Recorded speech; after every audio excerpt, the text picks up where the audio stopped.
We have a comedian who is very familiar with Las Vegas, and we love when she comes. It's Whitney Cummings, and she is bringing her tour to Las Vegas, and we're going to talk to her all about it. Whitney, how are you doing? I'm wonderful. How are you, sir? You're really flanked by me right now. I am. So, hold on. Wait, hold on. I know. Hold on. Watch this. Watch this. Oh. You look like a Mormon man whose first wife wouldn't let you have another one, so just made clones of herself. Yeah, I'm all for look, I'll even go old school. I'll go Weird Science, Kelly LeBrock. I'm all down for that. It was all downhill from there, let's be honest. All right, so what's up with the big baby tour? What's the stand-up tour all about? Well, I like to kind of just start out going, look, I know that a woman talking for an hour is not everybody's cup of tea, but even if you don't think women are funny, it is a place to come and not hear about politics for an hour and a half. So it is a safe space. I'm not going to lecture anyone how to vote or tell them how to live their life. I am a comedian first and foremost. Yeah. And I think that these days people actually have to ask, like, are you going to talk about politics? Do I have to come in here? And, am I going to come in happily married to my wife and leave, filing for divorce in the car because we're fighting about politics?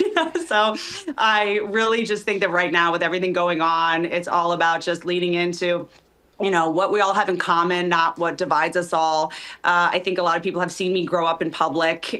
Back when I was a hot mess, when I was 25 years old, I did my first special. And now I have a son. I'm a mom now. And that really, changes your perspective on things. So I'm just excited to sort of share all my new insights with people and just, focus on making people laugh. In Vegas, there's no better place to do comedy. I mean, last time I was there, a woman in the front row was in a sequin getup, and within, I guess it was in the first 15 minutes of the show, she threw up in her hand and held it the rest of the show. And that is class. Yeah. That is Vegas. Well, and I cannot wait to come back. She probably was afraid if she got up, you would heckle her because, sometimes comedians are like, oh, sorry, or where are you going? Or maybe it was that.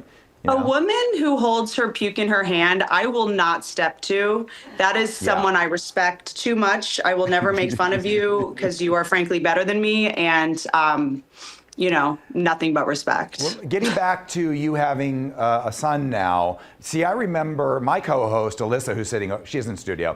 Hi. She says hi. Hi. I love your dress. Oh, thanks. So, I worked with her before she had her two sons. And let me tell you, she was so much more fun. And now, are you the same way? I mean, are you did it make you instantly boring? I'm joking. I'm joking. She's a lot of fun. Look, how dare you, first of all? Okay, she knows every name of every dinosaur. Isn't that what you guys want? It's more Bluey for her, but same thing. Ankylosaurus. Yeah. Bluey's, I might get a Bluey tattoo. I'm not even kidding. Bluey is life over here. Bingo is life over here. My itsy bitsy spider name is next level. I think that, things are so extreme right now, what's going on in the world. Like when I started doing comedy, it was all jokes about dating and sex. And, there's stuff in the news about the president maybe having a pee tape. I think what's actually surprising at this point and shocking is to kind of just be a little bit wholesome. And maybe this is me getting older, but I really, get excited about sort of talking about, these things that everybody has in common. Everybody has lost the Bluey and is trying to figure out how to get their kid to stop having a tantrum. My dog ate the Bluey stuffed animal, and I was like, so do I put my dog down? Like, what am I going to do? I'm like at Target at 2 a.m. trying to find the same Bluey so that I had to get a backpack that was Bluey and cut the strings off. Cut the what are those things? This mom brain is, I don't remember very basic words. The straps. Yeah. Cut them off, substitute it. I mean, it's like the things that I am doing to make my son stop crying are sick. I love the fact that you are now comparing yourself to your 25-year-old self, who you consider was a wreck, but you're right. I mean, you have the talent to grow and come up with different material that's going to work. And that's why you are who you are. I think that, comics, our biggest struggle is growing, and our fans, not you going like, who's this person? You've always been, this person. How dare you change? And I think that I'm really grateful that I've been able to sort of grow up in public, show all my flaws, all my mistakes. I wrote a book about all my mistakes. I've done 6 specials talking about all my bad decisions. And, as a comedian, you can kind of stay immature forever. And I'm just really grateful that, everybody has allowed me to, grow and mature, and what's more mature than having a kid with a stranger at 40 years old. I'm just so grateful that you guys have allowed me to make adult decisions. Yeah, some of them good, some of them, I mean, I've never seen a bookshelf so unorganized. Changing the subject. Okay. Yeah. Okay. Wow. All right. If it would be organized if I wasn't using these books as a tripod to talk to you. Oh, wait. I love it. Oh, there it is. This is it. This is the real one. This is the one I have to have on me at all times. But also, I think I'm definitely getting so much funnier because it is so hard to make my son laugh sometimes. Oh. Tough I audience.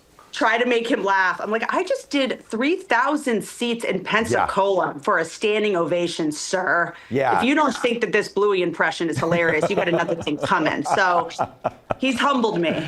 I love it. All right, when are you going to be here, and how can people get tickets? I'm going to be there. Okay, so I'm going to be there on the 25th. Okay. It's a Sunday, Memorial Day weekend, Sunday at 10 p.m. You tell me why I'm performing at 10 p.m. on a Sunday. Is this a prank? Yeah, that would be the 25-year-old. That would be more fitting for that, because 10 o'clock that's like way past bedtime. What So, do yeah, I give don't know. out Adderall at the show? What should I do? Yeah, maybe. And it's gonna. Yeah, well, maybe. Being in Vegas, it doesn't really. There's no clocks anyway, so. It's true. There's no time. We're in a simulation. Yeah, so we'll see Right. but that's good. It gives me time to put my son to bed. I'm actually going to bring my son with me. The last time I brought him was, I guess, like 6 or 7 months ago. Okay.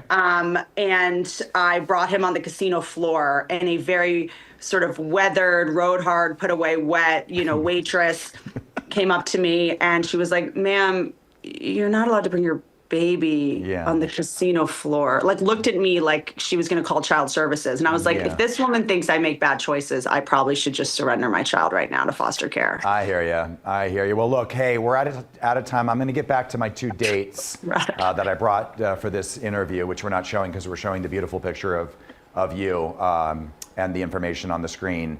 May 25th at 10 p.m. We will see you then. Here we go. All right, I'm out of here. Thank you. Get some privacy. Thanks, Whitney. Alyssa. Amazing. I love her.